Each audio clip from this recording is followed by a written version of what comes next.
जय भोले की जय ताड़केश्वर महादेव, जय उत्तराखंड, जय देवभूमि समन्या। दोस्तों मैं प्रेरणा भारद्वाज स्वागत करती हूँ आप सबका अपने यूट्यूब चैनल गढ़वाली भूली ब्लॉग्स में। और दोस्तों आज का ब्लॉग बहुत ज़्यादा खास होने वाला है क्योंकि आज मैं आप लोगों के साथ वो चीज़ शेयर करने वाली हूँ जो आज तक मैंने अपने ब्लॉग में नहीं की है।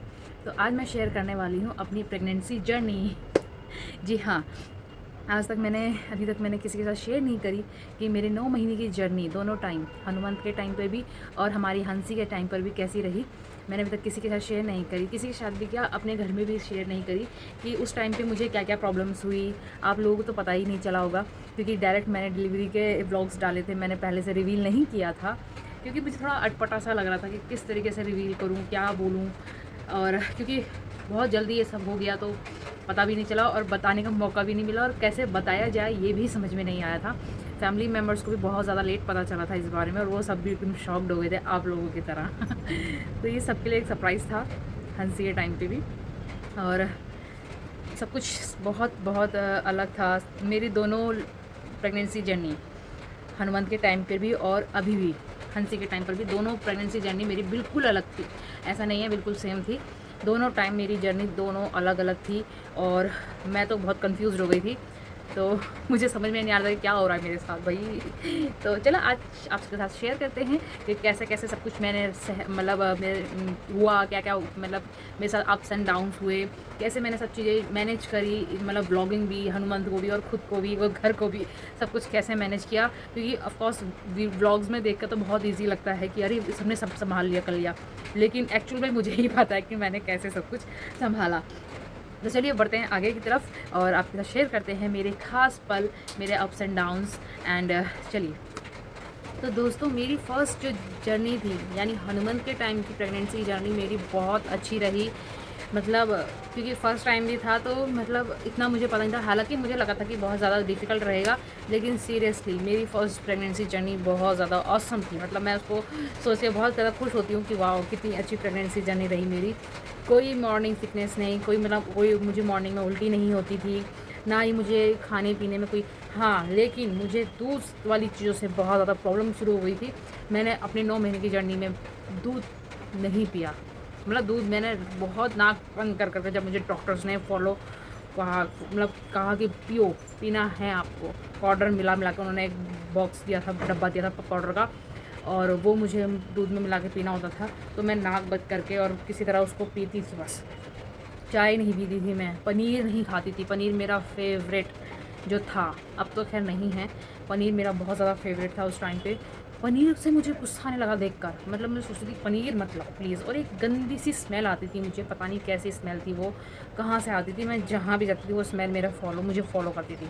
मैं सोचती थी यहाँ से आ रही होगी, इससे आ रही होगी, उससे आ रही होगी, पर सेम स्मेल हर जगह कैसे आ सकती है। तो मुझे पता, मुझे खुद वो मतलब होता है ना स्मेल, पता नहीं क्या था, मुझे क्या बोलते हैं मुझे नहीं पता, बट मुझे एक स्मेल आती थी जिसकी वजह से मैं शुरुआती 3 से 4 महीने थोड़ा परेशान रही, लेकिन बाद में वो थोड़ा ठीक हो गया।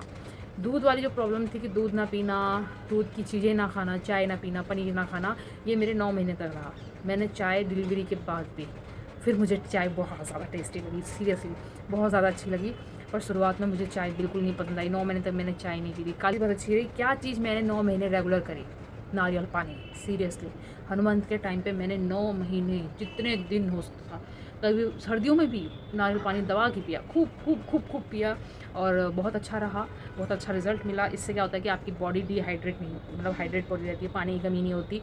बच्चे के लिए बहुत ज़्यादा अच्छा होता है। अगर आप भी प्रेग्नेंट हैं, आप इस जर्नी से गुजर रही हैं, तो आप नारियल पानी बिल्कुल मिस मत करिए। सर्दियों में भी नारियल पानी मैंने पिया है। जब दोपहर के टाइम 12-1 बजे के टाइम पे अच्छी धूप आती थी, क्योंकि हमारी बालकनी से बहुत अच्छी धूप आती है, तो बालकनी में बैठकर मैं धूप में बैठकर नारियल पानी पीती थी। तो ये मेरे लिए बहुत अच्छा रहा। अब मैं आप लोगों के साथ वो चीज़ शेयर करने वाली हूँ जो हर महिला, हर औरत 9 महीने की जर्नी में महसूस करती है, सहती है, जो उसमें चेंजेस आते हैं। हर महिला का अलग अलग एक्सपीरियंस होता है। सब किसी का बहुत ज़्यादा अच्छा होता है, किसी का बहुत बहुत ज़्यादा ख़राब होता है, किसी का नॉर्मल होता है। मेरा था अच्छा बुरा दोनों, मेरा बीच में भी था और बहुत अच्छा भी था, क्योंकि हनुमान के टाइम पे मुझे कोई प्रॉब्लम नहीं हुई थी। लास्ट डिलीवरी तक भी कोई प्रॉब्लम नहीं हुई थी। मेन था मेरा वॉक करना, क्योंकि मैं रेगुलर अपने हस्बैंड के साथ वॉक के लिए जाती थी। स्वामी जी कभी मुझे अकेले वॉक के लिए नहीं भेजते थे, हम दोनों साथ में जाते थे, बातें करते करते। इससे हस्बैंड वाइफ का बॉन्ड भी अच्छा होता है, बेबी पे अच्छा इंपैक्ट पड़ता है, प्लस आपकी वॉक भी होती है। तो मैं 1 से 1 घंटा, आधे से 1 घंटा डेली वॉक करती थी, और ये बहुत ज़रूरी होता है आप लेडीज़ के लिए भी और पेट में बच्चे के लिए भी। इससे डिलीवरी में आपको कोई भी प्रॉब्लम नहीं आएगी। जब मेरा 4th मंथ स्टार्ट हुआ, 2nd ट्राइमेस्टर स्टार्ट हुआ, उसके बाद मैं लास्ट 3rd ट्राइमेस्टर तक भी हॉस्पिटल जाने तक भी मैं वॉक करती थी और सीढ़ियों में चढ़ना उतरना अपने बॉडी के हिसाब से करती थी। हालांकि सबका अलग अलग होता है, कई लोग सीढ़ियाँ नहीं चढ़ पाते हैं, प्रॉब्लम होती है, कई लोग घर वाले मना कर देते हैं, कई को डॉक्टर मना कर देते हैं, लेकिन मुझे किसी ने मना नहीं करा था। पर जितना मेरे से हो पाता था मैं उतना सीढ़ियाँ चढ़ना उतरना करती थी। घर का सारा काम A to Z काम मैं खुद करती थी। खाना बनाने से लेकर बर्तन धोना, झाड़ू पोछा मैं बैठ के लगाती थी। कपड़े धोना, फर्स्ट उसमें जब मैं अकेली थी, हनुमान उस टाइम पे मेरे होने वाला था, तो झाड़ू पोछा, कपड़े बर्तन, खाना पीना 9 महीने तक फर्स्ट से लेकर लास्ट तक मैंने खुद किया और मेरी बहुत स्मूथली ये 9th मंथ निकल गए, मुझे पता नहीं चला। सेकंड प्रेगनेंसी में मुझे सेकंड टाइम में मुझे बहुत ज़्यादा प्रॉब्लम्स आई, क्योंकि मेरे साथ ऑलरेडी हनुमान था और बहुत जल्दी कंसीव कर लिया था। बहुत सारी चीज़ें होती हैं माँ के सब शरीर के साथ, शरीर में तो बदलाव आते ही आते हैं, पर सबसे ज़्यादा होता है मेंटली बदलाव जो आता है, मेंटली जो चेंजेस होते हैं वो किसी को नहीं दिखते। वो सिर्फ वही लेडीज़ देख पाती, वही लेडीज़ फील कर पाती है जिस पे ये एक्चुअल में हो रहा है। तो मेंटली मैं बहुत ज़्यादा वीक हो गई थी, मतलब कुछ भी अच्छा नहीं लग रहा था, मन ही नहीं करता। उस टाइम पे मैंने ब्लॉगिंग भी बहुत, मतलब बीच बीच में कभी कभार वीडियो मिस कर देती थी, ब्लॉग मिस कर देती थी, अपलोड नहीं कर पाती थी, क्योंकि मेरा शरीर मेरे को उस चीज़ के लिए तैयार ही नहीं कर रहा था। मैं तैयार नहीं हो पा रही थी, व्लॉग नहीं कर पा रही थी, मैं बहुत ज़्यादा परेशान हो गई थी, जो कि हमेशा होता ही है, हर किसी के साथ होता है। क्योंकि अगर आपका फर्स्ट बेबी है तो सारा फोकस उस पर रहता है कि अरे यार पहले से माँ का ध्यान होता है ना, माँ को लगता है कि यार कहीं मेरे पहले बच्चे की बेकदरी ना हो जाए। तो वही चीज़ मेरे साथ थी और इसी वजह से मैंने अपना लगभग 5 किलो वज़न कम हुआ था मेरा। जहाँ मेरा वज़न बढ़ना चाहिए था, मेरा वज़न कम होता चला गया और 3 महीने में मैंने अपना 5 किलो वज़न कम करा स्टार्टिंग में। तो हनुमंत की वजह से मैं थोड़ा परेशान हो गई थी, जिसकी वजह से मेरा वज़न कम होता गया और बहुत सारी ऐसी चीज़ें थी, बहुत सारी प्रॉब्लम्स आ रही थी, हेल्थ प्रॉब्लम बहुत सारी आ रही थी। खाने पीने में मेरा सेकंड टाइम में सब कुछ बहुत अच्छा था, सब कुछ खाने का मन करता था मेरे को। जैसे मेरा फर्स्ट टाइम में था कि दूध नहीं खाना, पनीर नहीं खाना, चाय नहीं पीनी, वगैरह वगैरह बहुत सारी चीज़ें थी। लेकिन सेकंड टाइम में ऐसा कुछ नहीं था, ना मुझे कुछ स्मेल आई, ना मुझे कुछ ऐसा था कि मेरे को खाना नहीं है, सिर्फ मेरे को नारियल पानी से नफरत हो गई थी। तो मैंने सेकंड टाइम की प्रेगनेंसी में नारियल पानी नहीं पिया। क्या क्या प्रॉब्लम्स लेडीज़ को होती है इस टाइम पे? लेडीज़ को होता है मेंटली प्रॉब्लम, इमोशनल बहुत ज़्यादा हो जाती हैं, रोना आ जाता है छोटी छोटी बातों में, उल्टी हो जाती है, शरीर में थकावट सी रहती है, बार बार वॉशरूम जाना होता है, पैरों में सूजन आ जाती है, पेट में गैस बन जाती है, कब्ज़ हो जाता है, जिसके लिए डॉक्टर्स दवाई देते हैं, लेकिन फिर भी आप कितनी दवाई खा लोगे? अगर आपको बुखार हो गया तो आप कोई दवाई नहीं ले सकते, क्योंकि उस पर बच्चे पे असर पड़ेगा, है ना। हाथ पैरों में सूजन आ जाती है, वेट बहुत ज़्यादा बढ़ जाता है, जिसकी वजह से पैरों में बहुत ज़्यादा दर्द रहता है, आपको ठीक से नींद नहीं आती है, उठने बैठने में दिक्कत होती है, नींद आधी आधी रात में नींद खुल जाती है, दिन भर में कई बार नींद नहीं आती, किसी को बहुत ज़्यादा नींद आती है, किसी को बिल्कुल भी नींद नहीं आती, उठने बैठने में, कपड़ों के साइज़ में बहुत ज़्यादा प्रॉब्लम्स हो जाती हैं। ये सारी प्रॉब्लम्स इन 9 महीनों में एक महिला पूरा फील कर लेती है, मतलब लाइफ में भी उसको इतनी प्रॉब्लम नहीं होती होगी जितना उसको इन 9 महीने में ये सब प्रॉब्लम्स फील करती है, वो महसूस करती है। और सबसे बुरी चीज़ क्या होती है कि वो किसी से ढंग से बता भी नहीं पाती, क्योंकि क्या बताए, कोई समझ ही नहीं पाएगा। लेडीज समझती हैं, लेकिन एक्चुअल में जिस पे जो चीज़ हो रही है वही इन चीज़ों को समझ सकता है और कोई नहीं समझ सकता। इन 9 महीने में एक महिला अपनी पूरी लाइफ सेक्रीफाइस कर देती है, वो इतनी वीक हो जाती है मेंटली भी और फिज़िकली भी कि कोई इमेजिन भी नहीं कर सकता। और आप सबसे ज़्यादा जो अहम भूमिका निभाते हैं वो होते हैं लाइफ पार्टनर, यानी कि हस्बैंड जो होते हैं। इस चीज़ में बहुत ज़्यादा बहुत महत्वपूर्ण भूमिका होती है, क्योंकि वो और कुछ नहीं कर सकते, पर ये अपनी वाइफ को मेंटली सपोर्ट कर सकते हैं, फिज़िकली सपोर्ट कर सकते हैं, जो काम महिला से नहीं हो पा रहे हैं। जैसे वो बर्तन धोने में दिक्कत होती है, कपड़े धोने में दिक्कत होती है, बहुत सारी जो परेशानियां होती हैं, तो काम जो महिला नहीं कर पाती वो हस्बैंड को करना चाहिए।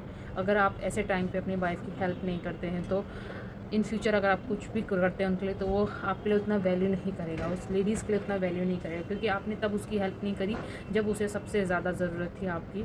तो ये बहुत ज़्यादा ज़रूरी होता है और ये बहुत कॉमन टॉपिक है, हर कोई जानता है इस चीज़ के बारे में, लेकिन करता कोई नहीं है। बहुत कम हस्बैंड ऐसे होते हैं जो आज के टाइम में, तो खैर करते हैं सारे, बहुत सारे हस्बैंड ऐसे होते हैं जो अपनी वाइफ की पूरी केयर करते हैं, जैसे मेरे हस्बैंड ने करी, पूरा सपोर्ट किया मुझे हर चीज़ को लेकर।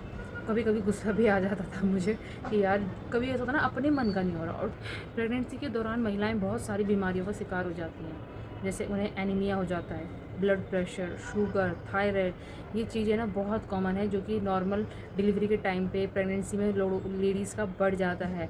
कईयों का बीपी बढ़ जाता है, कई का बीपी लो हो जाता है, किसी को ब्लड की प्रॉब्लम हो जाती है, ब्लड आपका जो हीमोग्लोबिन होता है वो कम हो जाता है, शुगर हो जाता है, मीठा खाने को मना कर देते हैं, थायराइड हो जाता है, बहुत वेट बढ़ जाता है, या किसी का बहुत ज़्यादा वेट कम हो जाता है। ये बहुत बहुत बड़ी प्रॉब्लम हो जाती है और ये प्रॉब्लम्स, ये बीमारियाँ फिर लेडीज़ को लाइफ टाइम झेलनी पड़ती है अगर ढंग से केयर ना की जाए तो। इस प्रॉब्लम की वजह से कई महिलाएं आज के समय में डिप्रेशन में जाती हैं, कंडीशन हो जाती है महिला की, उसकी नींद पूरी नहीं होती, वो अपने शरीर से एक तरीके से जंग कर रही होती है, अपने दिमाग से, अपने शरीर से लड़ रही होती है। और ऐसे टाइम में अगर फैमिली का सपोर्ट ना मिले तो ख़त्म हो जाती है, मतलब उसका शरीर ऐसे मतलब शरीर चल रहा होता है। कई औरतें चिड़चिड़ा हो जाती हैं, लड़ाई करती हैं घर में, बहुत गुस्सा दिखाती हैं, कई चुप हो जाती हैं, शांत, किसी से बात ही नहीं करती। और फर्स्ट टाइम में भी मुझे ये प्रॉब्लम हुई थी, मैं ना बहुत चिड़चिड़ी सी हो गई थी, बहुत गुस्सा आता था, मतलब मेरे सामने कोई भी आता था मैं सोचती थी कि यार ये हट जाए, बस यहाँ से चला जाए किसी तरह। तो ये चीज़ें प्रॉब्लम होती हैं। तो दोस्तों ये जर्नी, ये टॉपिक ऐसा है कि मैं जितना ज़्यादा बोलूँगी ये ख़त्म ही नहीं होगा और आप लोग सुनते सुनते शायद बोर हो जाओगे। और वैसे भी मुझे पता है कि बहुत सारे लोग ऐसे बोलेंगे क्या ये इसने वीडियो बनाई है, पर ये वीडियो उसी को कनेक्ट करेगी जो इस सिचुएशन से भी गुजरी होगी, या उस पुरुष को ये वीडियो अच्छी लगेगी जिसने अपनी वाइफ को ऐसे सब कुछ झेलते हुए देखा है पूरे ध्यान से। कई हस्बैंड तो ऐसे होते हैं जो अपने ऑफिस में काम पे बिज़ी रहते हैं, कई होते हैं अपने फ़ोन पे बिज़ी रहते हैं, ऑनलाइन घर के मतलब वर्क फ्रॉम होम करते हैं, लेकिन अब वो घर पे ध्यान नहीं देते हैं। पर ये चीज़ उस महिला को, उस लेडीज़ को फ़ील होगी जिसने ये जर्नी एक्चुअल में जी है, चाहे वो मेरे से बहुत बड़ी हों, चाहे वो मेरे साथ ही हों, या आने वाली जो और लेडीज़ हैं, लड़कियां हैं, इस चीज़ को फ़ील करेंगी, इस चीज़ को कनेक्ट कर सकती हैं कि हाँ क्या क्या समस्या होती है। और मैंने तो अपने दिल की बात कह दी आप लोगों से। कई सारी लेडीज़ कुछ नहीं बोल पाती, किसी से नहीं बोल पाती, इनफैक्ट अपने हस्बैंड से भी नहीं बोल पाती। तो बहुत सारी चीज़ें ऐसी हैं, ये लेडीज़ की प्रेगनेंसी जर्नी इतनी ईजी नहीं होती है। आप लोगों के आसपास अगर ऐसी कोई लेडी है, आपकी फैमिली में कोई ऐसी लेडी है जो प्रेग्नेंट है, उसको खुश माहौल दीजिए, उसके साथ खूब फ्रेंडली दीजिए और उसको पूछिए कि उसको क्या उसका मन है, उसको कैसा मन कर रहा है, क्या खाने का मन कर रहा है। लोग से पूछते हैं क्या खाने का मन कर रहा है, हाँ बना देते हैं। सिर्फ खाने का मन नहीं करता है, घूमने का भी मन करता है। मन करता है कोई पैरों में तेल लगा के मालिश कर दे, मन करता है कोई आज लॉन्ग ड्राइव पे ले जाए, मन करता है कि आज मूवी देख के आऊँ, मन करता है कि कुछ अच्छा सा कपड़ा पहनूं, क्योंकि साइज़ ऐसा हो जाता है कि कपड़े कोई फिट ही नहीं होते। साड़ी पहनने का मन करता है पर साड़ी नहीं पहन सकते क्योंकि बेबी बम दिख जाएगा। तो बहुत सारी चीज़ें हो जाती हैं कि जो लेडीज़ का मन करता है, सिर्फ खाना खाने तक सीमित नहीं होता है कि अच्छा आज तेरा पकौड़े खाने का मन है तो पकौड़े खिला देते हैं, आज तेरा तला हुआ कुछ ये खाने का मन है। नहीं, खाना ही सब कुछ नहीं होता है, खाना तो खाते ही है, लेकिन उसको बाहर लेके जाओ, घुमाओ, वॉक पे ले जाओ, अच्छी चीज़ें करो उसके साथ। हर अपने अगर उसको योगा करवा तो खुद भी योगा करो ताकि उसको भी अच्छा लगे कि हाँ भाई। तो ऐसी चीज़ें करो जो उस लेडीज़ के लिए अच्छा हो। अगर आपके घर में कोई ऐसी लेडी है, प्रेग्नेंट वुमेन है, तो उसको अच्छा माहौल दो ताकि वो डिप्रेशन में ना जाए। तो इस ब्लॉग को एंड करते हैं। उम्मीद करूँगी कि आपको ये टॉपिक और मेरा ब्लॉग अच्छा लगा होगा। अगर अच्छा लगा है, मेरा ये टॉपिक बिल्कुल जेन्युइन लगा आपको, तो प्लीज़ एक लाइक ज़रूर करें और कमेंट करके अपने अपने थॉट्स बताएं कि क्या था, कैसा था, क्या मैंने सही टॉपिक लिया या कुछ भी। अगर आप वीडियो देख रहे हैं तो प्लीज़ अपने एक थॉट तो शेयर ज़रूर करें। अगर आप इस जर्नी से गुजरी हैं, आप अपने टाइम को याद करके कुछ लिखिए कमेंट में, मुझे ज़रूर शेयर कीजिए, मुझे बहुत अच्छा लगेगा। उम्मीद करूँगी आपको अच्छा लगा हो। तो मिलते हैं अगले ब्लॉग में, तब तक के लिए शुभ रात्रि। जय उत्तराखंड, जय भारत, बाय बाय।